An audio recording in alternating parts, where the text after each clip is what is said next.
Aye.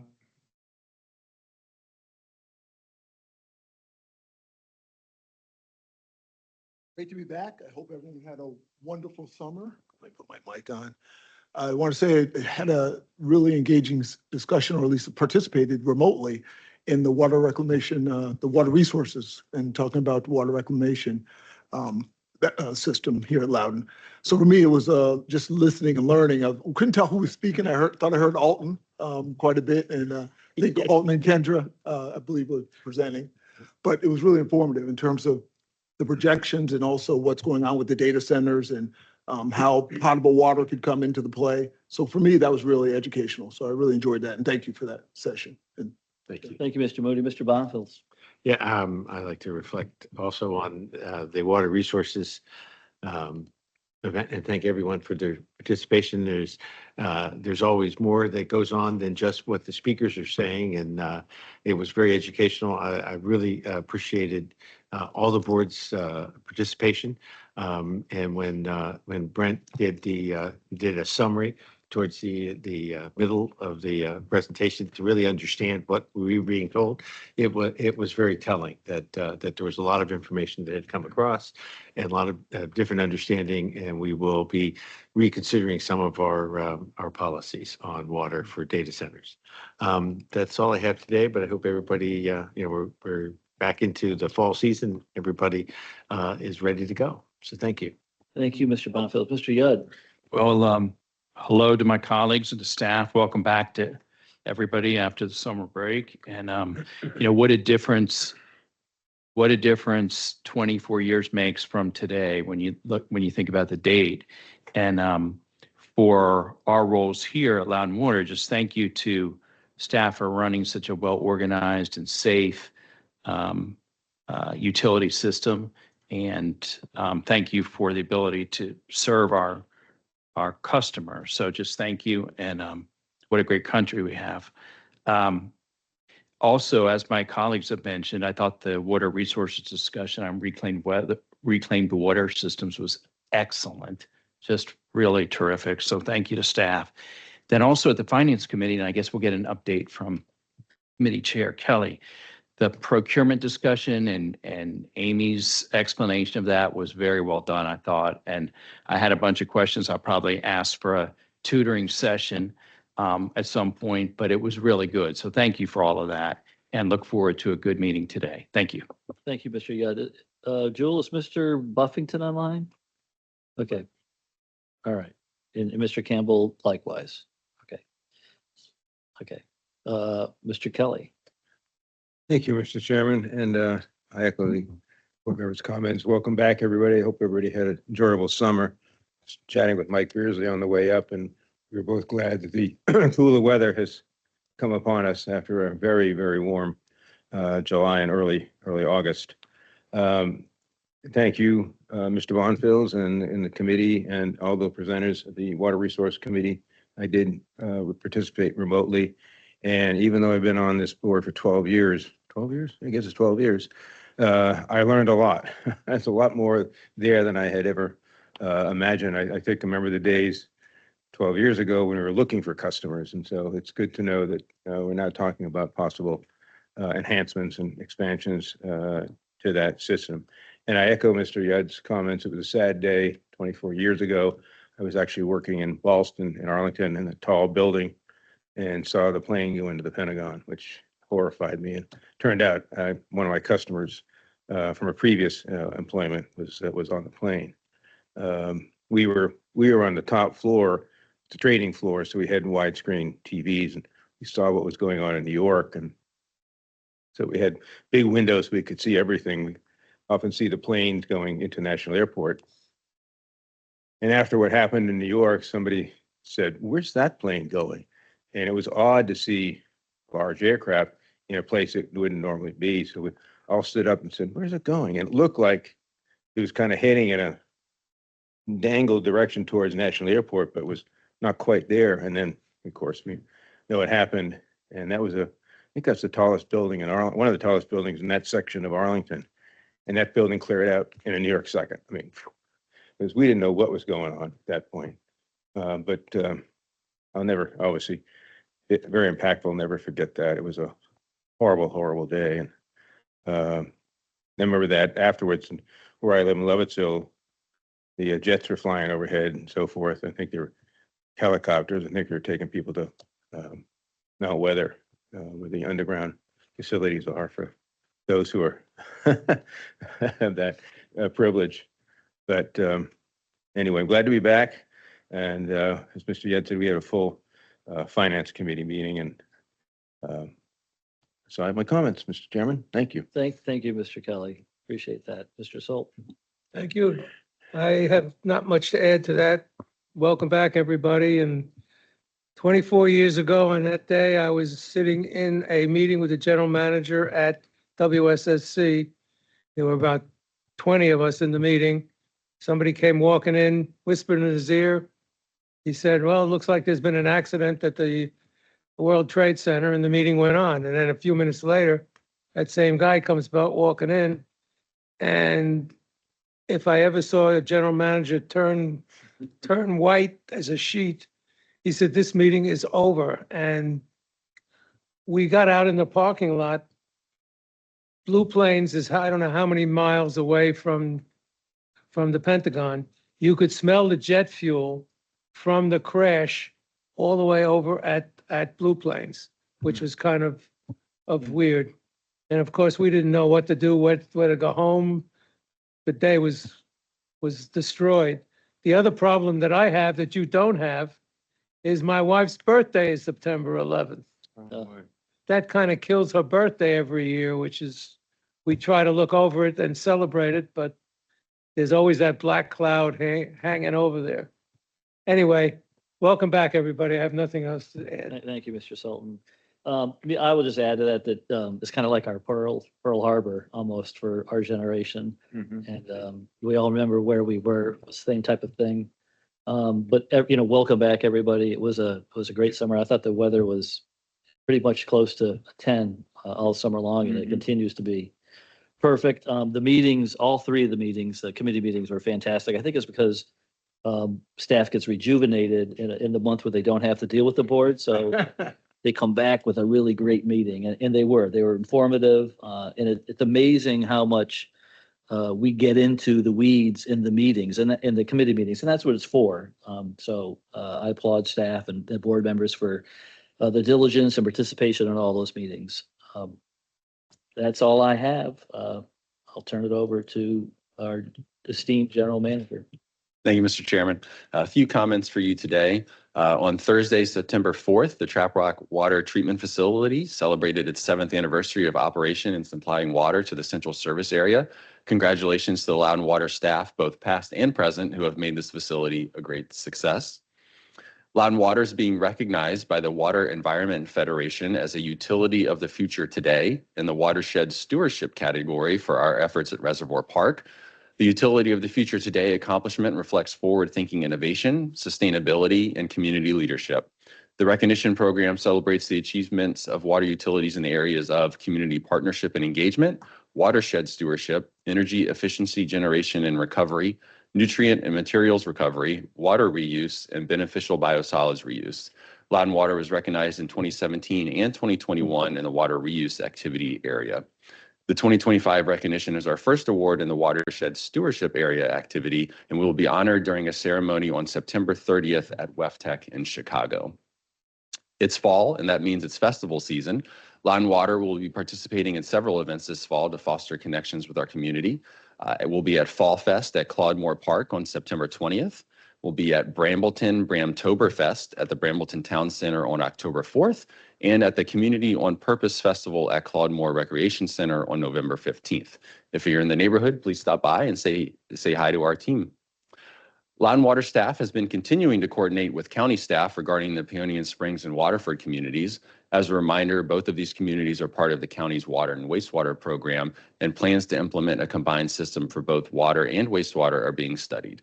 This has generated a lot of community interest, and the next big milestone is a meeting currently being planned by the county staff with our participation. The meeting will be led by the County Board of Supervisors with support from both county staff and the Loudon Water staff. They're targeting a date in October, and we'll continue to share updates as the process progresses. ERCs through August totaled 3,504. And your meetings for this month, the Finance Committee will meet on Wednesday, September 4th at 8 a.m. and the CIP Committee will meet Thursday, September 25th at 8 a.m. Thank you. Thank you. Thank you, Brian. Jewel, is there anyone signed up to speak publicly? Thank you. I'll entertain a motion to adopt the agenda. Second. Second. All those in favor? All right. Our board committee actions, Marty, CIP. All right. The first item is a study task order, Goose Creek Reservoir Raw Water Pumping Station. A recent condition assessment indicated that many components of the station have exceeded their expected service lives. The scope of work for this task entails evaluating long-term alternatives to ensure continued system reliability, operational resiliency, and alignment with future emergency water supply needs.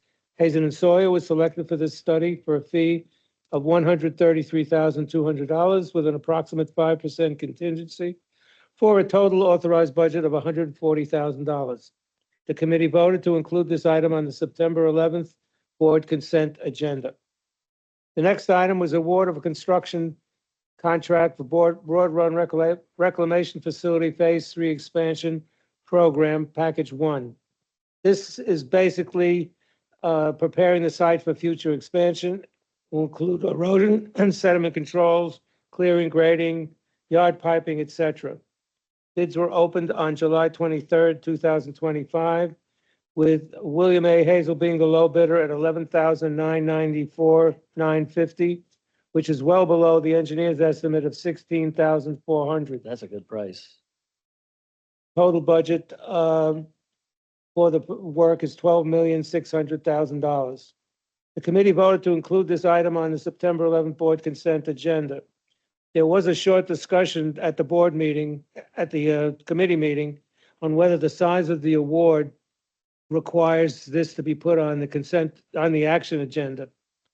However, we're trying to minimize the items that go on the action agenda. While the size of the contract is high, there is no requirement that it be included on the action agenda due to its size. Also, this is a rather straightforward item with nothing out of the ordinary, so we put it on the consent agenda.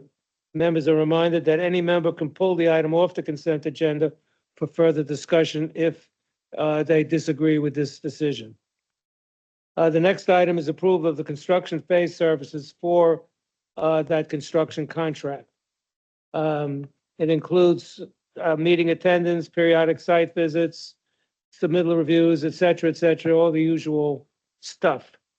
The committee recommended that the board approve a contract amendment for construction services to Hazen and Sawyer for $786,000 with a approximate 5% contingency for a total authorized budget of $825,000. We then got a capital construction quarterly report, and as usual, things are under control with no major outstanding issues to report. The last item is the capital spending summary report. Spending was 83% of forecast.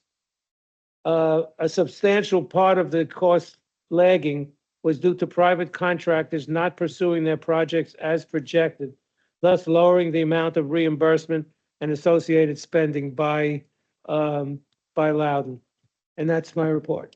Thank you. Thank you, Mr. Sultan. Mr. Kelly, Finance.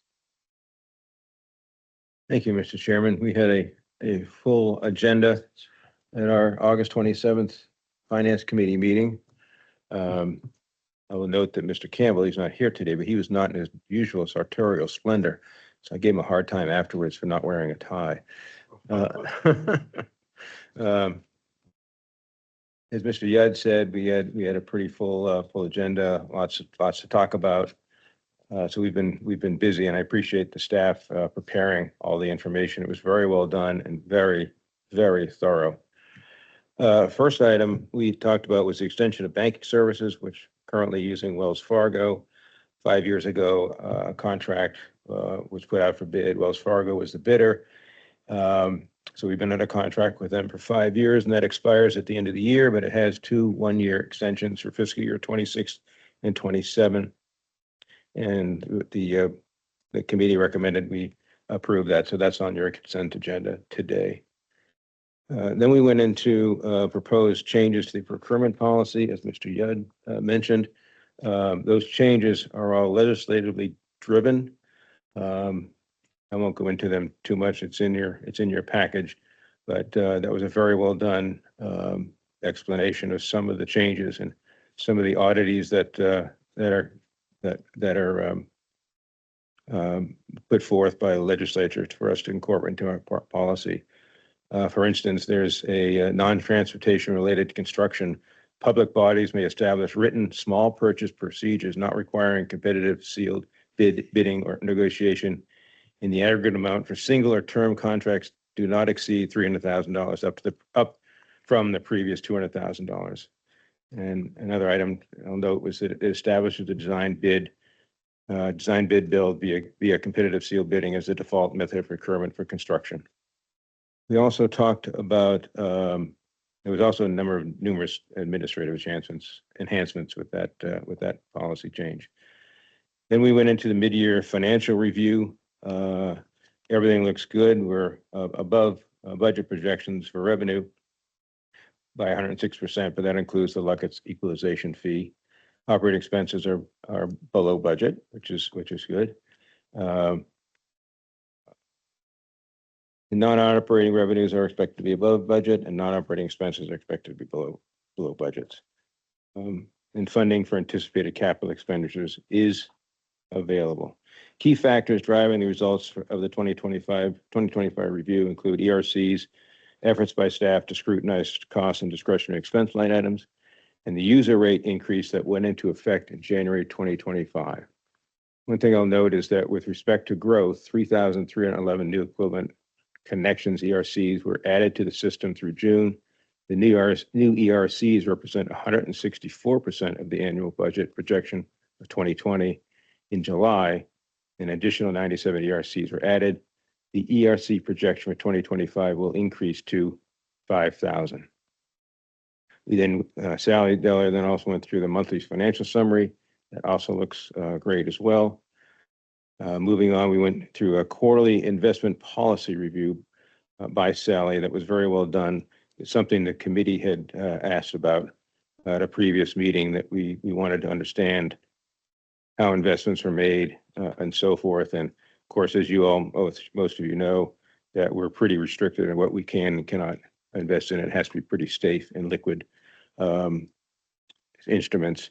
We talked about having cash on hand to be available to cover emergencies and so forth. And Brian and Sally did a real good job of covering that and how we invest our dollars. And then there was a procurement policy overview by Amy Bevins. And I don't know, Mr. Yudd, if you wanted to say anything about that, since I don't mean to put you on the spot, but if you had anything, you had mentioned that in your comments, if you had anything you wanted to say about it. If not, that's fine. I just wanted to give you the opportunity. Just again, how thorough it was. Yeah. It's a quite complicated process. And I did say earlier, I thought I need another little tutorial lesson that Amy could give me. I think for the board to be able to relay to staff that there is interest in how these contracts are awarded, and maybe more information beyond what we see right now, if that was possible in some way without being overly burdensome, that'd be great. But wonderful discussion. Thank you. Yeah. Okay. Thank you, Charles. And that's it. That's my report. Thank you, Mr. Kelly. Quite comprehensive.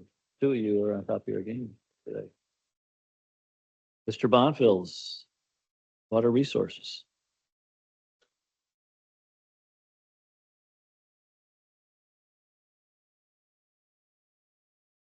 All but one of the board members were there. I don't think we need to go into too much detail, except to thank all the preparation and collection of information and the way it was presented to the staff. It was really very much appreciated. It's available on recording if you'd like to listen to it. I'll mention to the Honorable Supervisor Buffington that he can do that. and I'm sure he will. He's very interested in those kinds of things. But I don't think we need to go into too much detail about it. If there are any questions, and then we'll be planning a couple of more of these over the next 12 months. If you have any suggestions for topics, please forward them. Thank you, Mr. Bonfield. Thank you. That concludes the committee report. So the next item is consent agenda. It's quite packed with items, but I think they're all items that we're familiar with. And just to dovetail off of what you said, Marty, I think the award of the contract for Broad Run is something that the board has discussed many times. It's not a new item. And I think if it was, it would have been appropriate to have it on an action. But since we're all really familiar with it, I think consent was the right choice. So I applaud you. Yes, Mr. Bonfield. I would like to move the consent agenda as. Second. Perfect. All those in favor? All right. Action items, there are none, believe it or not. No new business and no information items. So we're on to monthly reports. Financial summary by Sally. Yes, as Mr. Kelly stated, July financials look good. They are reflecting what the mid-year review showed. And highlight note, if you go to the third page, you'll see the chart with the new 5,000 ERCs. So that's the biggest change in the report. Are there any questions? Yeah, I have a question. Operating revenues, 10 million over forecast. Is that just from the sale of water? Do we know? The sale of water and those are about 3% over budget. We do have the 5 million equalization fee. That's what it is. And then the remainder operating, yeah. All right. Okay. The non-operating is obviously the ERCs. That's what I was missing. I was trying to rack my brain around that. Thank you. You're welcome. Does anyone else have any questions for Sally? Water Resource Management Report by Jessica Edwards Brandt and Kinsey Downs, both the central and the community systems. Yes, I'm happy to answer any questions if anyone has any on the central system. Everything is green, right?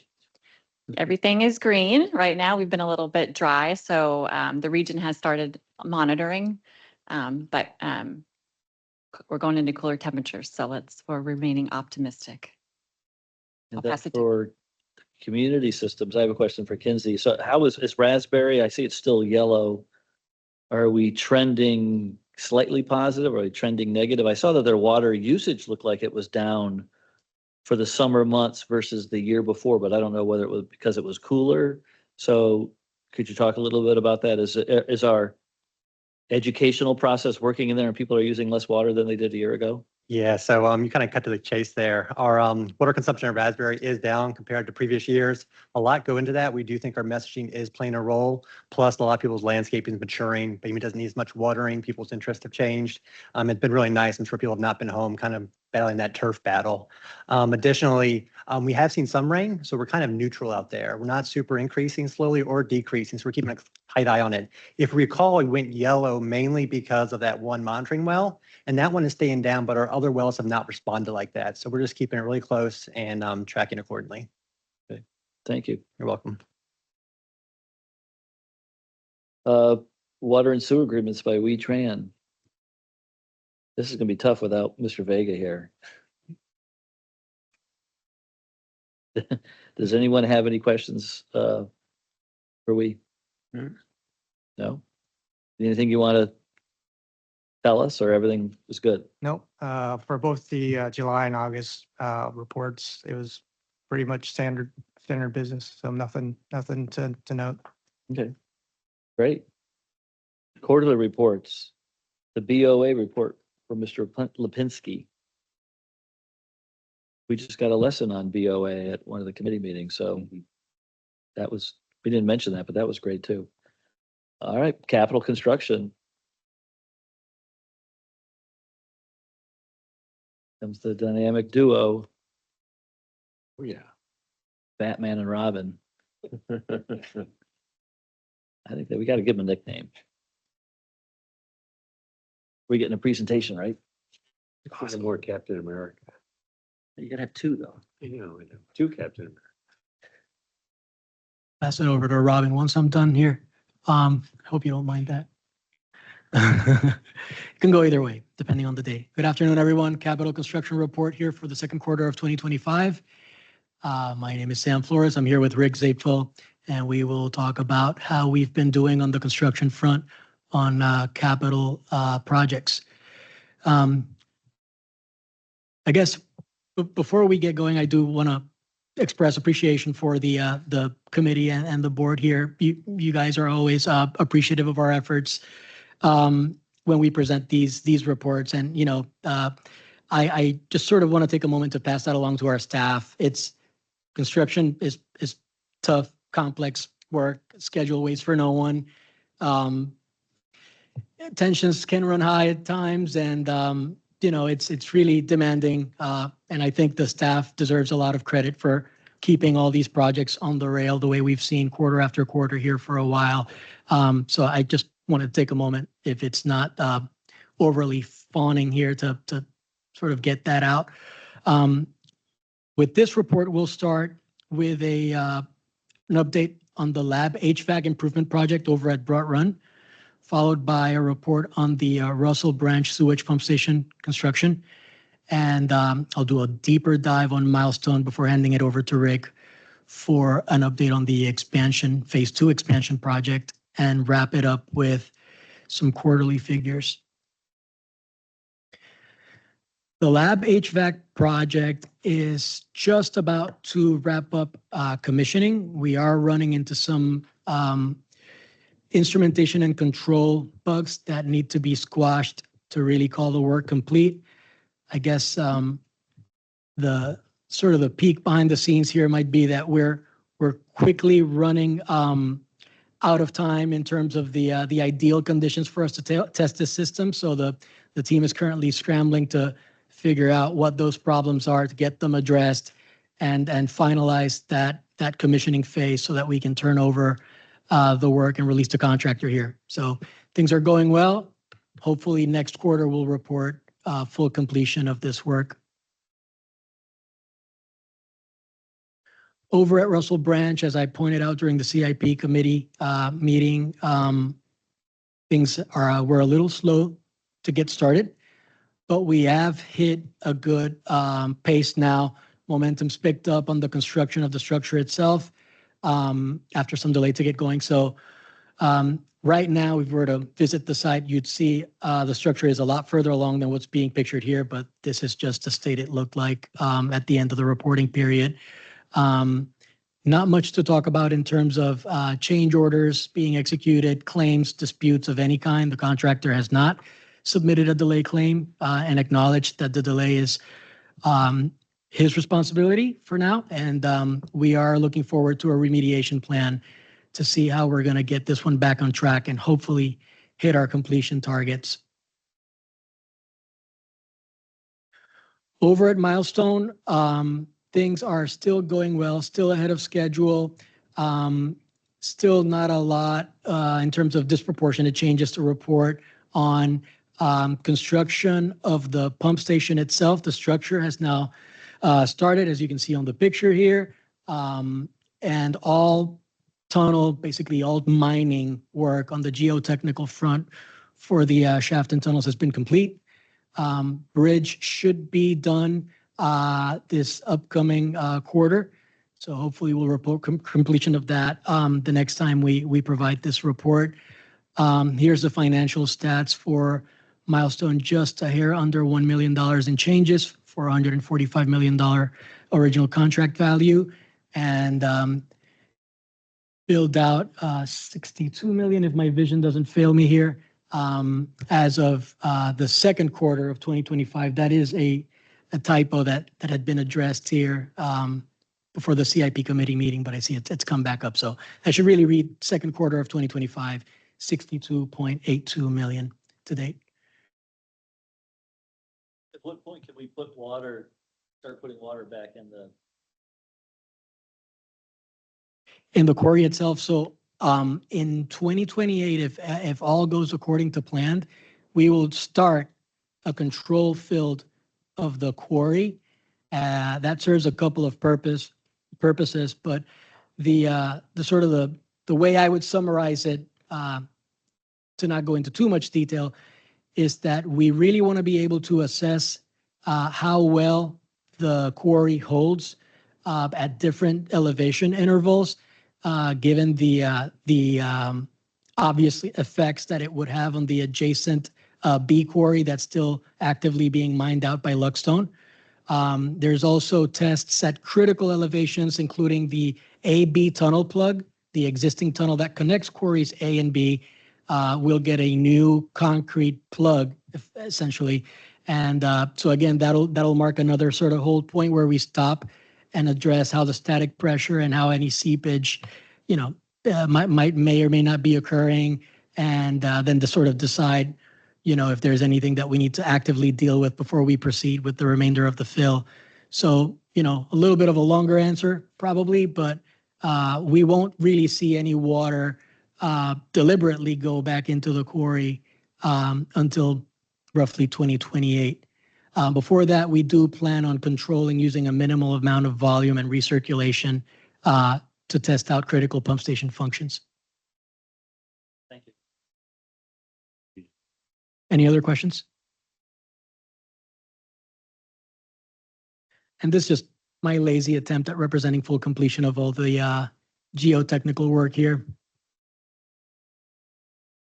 And I'll kick it over to Rick.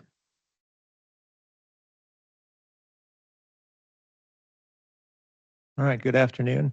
I'm Rick Zafel, and we'll talk here about the Broad Run expansion to 15 million gallons per day capacity. So this slide is being presented because we just missed the second quarter with final completion. Final completion we actually got in July 25th. And so what you have here are the final numbers for this project. And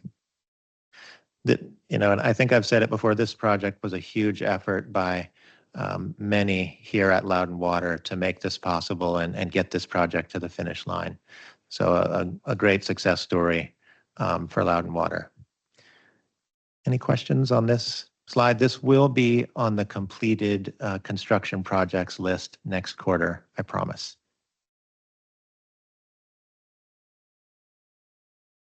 All right. We'll move on to our lists here. So we've got our active construction project list here. So we had these 8 projects actively in construction through the second quarter. We've got our contract time information in the left 3 columns, and then our cost information in the right 5 columns. Any questions about any of these specific projects?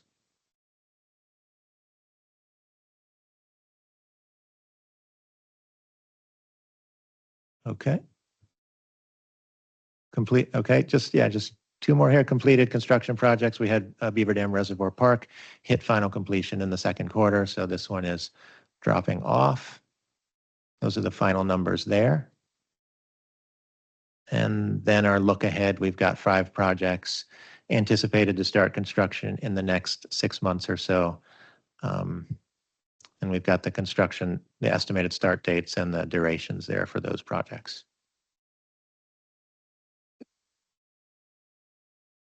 Any other questions? Going back to the Broad Run slide. Yes. I'm sorry, I was slow on the trigger. Remaining work, 5 incomplete items. Did you say what those were? Or is there anything of significance in the 5, or are they like? Those were punch door. list items, things, yeah, exactly. Things like fixing the door or touch up paint, very minor items. And so those were the ones that were completed in early July to give us the July 25th final completion date. Thank you, Rick. Thank you. You guys do such a great job, the 2 of you. Thank you so much. Land development by we again. Does anyone have any questions for Mr. Tran? No, I do not. Yep. So there are just a couple of things I'd like to Okay. point out to the board.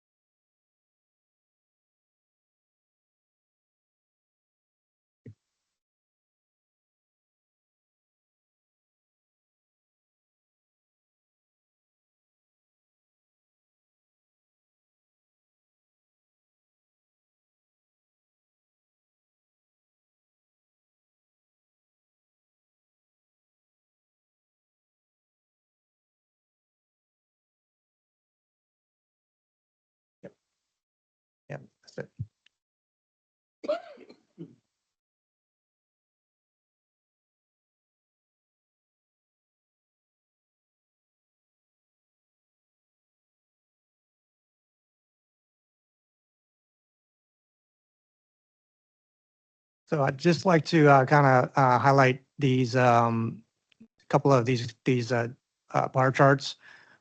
So the activity with the county referrals were pretty much in line with the previous year's activities. For the what we call the new plan submissions, these are first submission plans that the Land Development Group has been receiving. And I'd just like to highlight that from fourth quarter of last year through, the first quarter and even the second quarter, we've had a large volume of plans that have come in to the Land Development Group. And then going down to the third graph here, the plans approved, you could see the large volume of plans that have been approved just through the 2 quarters of this year. We're probably on pace to set a record of plans that we'll approve in a year. You can see we've already exceeded, through what last year we did through 3 quarters, just in two quarters this year. So the plan submissions, we had first 72, and then we've had 73 in the plans approved. So pretty much the input that's coming into Loudon Water, the output is, our staff is keeping up with the plans. But there's just a large volume of plans that come in through the fourth and first quarter of this year that we're still trying to make our way through. And then the fourth graph, I just like to point out that these are the construction permits we've issued. If you compare that to the plans approved, you can see there's about a 3-to-1 ratio between what's being approved versus what's actually going out to construction. And so that just kind of tells me that a lot of the developers are going to just to get approval, trying to get through the county process.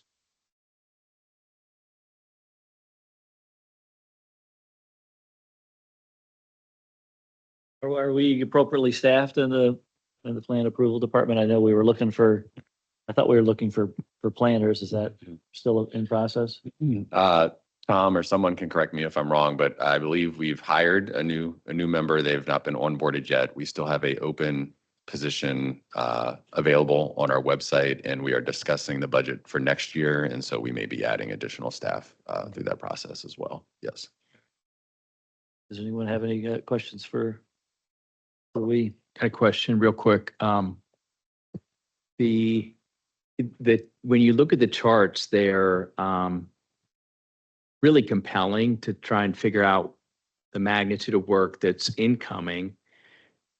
When you look at approved, and to get to be approved, you had to be submitted in a prior quarter, like not the immediate quarter, probably most likely, but several quarters maybe. So I think that is telling, because if you think that there's a relationship between construction permits and approved plans, that folks want to get their plans approved for whatever reason, and then permitting is delayed or subsequent to that, where do you feel the most strain in the review and permitting process? So if to get to approval, you had to be submitted at some point in time, and from that submission, that a new plan submission, that should be the indicator where your workload is high.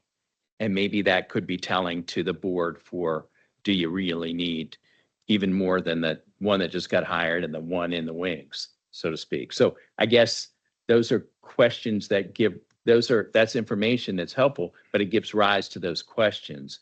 Do you see something happening in the length of time or the number of quarters necessary to get to plan approval based on when they're coming in? Maybe if there was some chart that said length of review, would that even be helpful to you? How is it that we could be helpful to resources that are needed to review the plans and to issue permits? Sorry for the long-winded question. Yeah, so I think that, obviously, there's more information that needs to be gleaned from just these. These are kind of high level. I believe that we are adequately staffed. I mean, we have one open position that still has to be filled. Some of the recent hires we have still need to be brought up to speed. But we feel like we're in a good position in terms of being able to handle the workload that historically we receive in the fourth quarter of every year. So I think that, again, Brian had said that we're going to evaluate our staffing levels and obviously try to look at our workload to make sure that we're adequately staffed for next year. Okay, thank you. Now, I know, the board member Campbell is, this is a hot button for him. And I know Mr. Vega as well. So we just want to make sure that, we're staying on top of, from when they're submitted to when they're approved, and that we're not, it used to be 3 weeks, now it's 6 weeks. We want to make sure we don't fall into that category, and it sounds like we're not. I know other entities, are struggling with that, so it's nice to make sure that Loudon Water is not one of those, and whatever we can do, to stay ahead of it, I think is important. But thank you for that report. Operation and maintenance quarterly, by Kendra. We are all green, so I'll take any questions if you have any. Everything's good at Broad Run? Going great.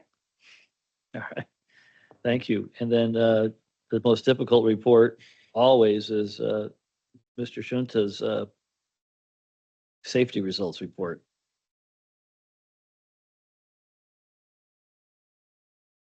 That's great. Thank you. We're on a long string. I don't want to jinx it, so I'm gonna knock. But we don't have a closed meeting today, correct? All right, so we're on to adjournment. Would someone like to start us off with a motion? Second. All those in favor? All right. We are adjourned.